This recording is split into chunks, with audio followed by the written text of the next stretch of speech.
রাতের বেলা আসলাম কবুতরের লফটে, কিন্তু কেন?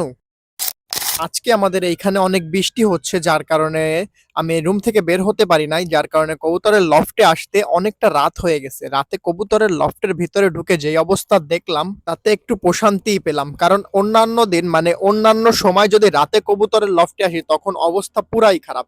তবে আজকে কবুতরের লফটে এসে দেখি সবকিছু ঠিকঠাক আছে, যে যার জায়গায় আছে, শুধু এই দুইটা কবুতর বাইরে আছে। ভয় পাচ্ছিলাম আমি দুইটা বাচ্চা কবুতরকে নিয়ে, কিন্তু মাশাআল্লাহ ওরা একেবারে সেফ জায়গায়, দেখেন কি সুন্দর করে বসে আছে। আর এটা কিন্তু আমার নতুন কবুতরের লফট, এর আগের অনেক ভিডিওই আপনারা দেখছেন। তবে এর ভিতরে সব কবুতরগুলো আনছিলাম না, তবে কালকে সব কবুতরগুলো এনে এর ভিতর রাখছি। মাশাআল্লাহ সবাই আমার এই নতুন লফটার জন্য একটু দোয়া করবেন।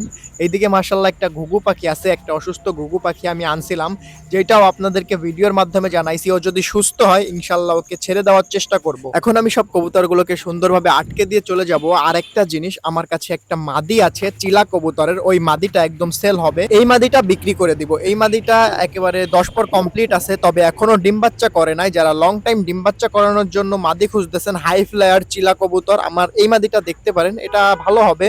নিতে ইচ্ছুক হলে আমার সঙ্গে যোগাযোগ করবেন। বাদ বাকি ভালো থাকবেন সবাই, আল্লাহ হাফেজ।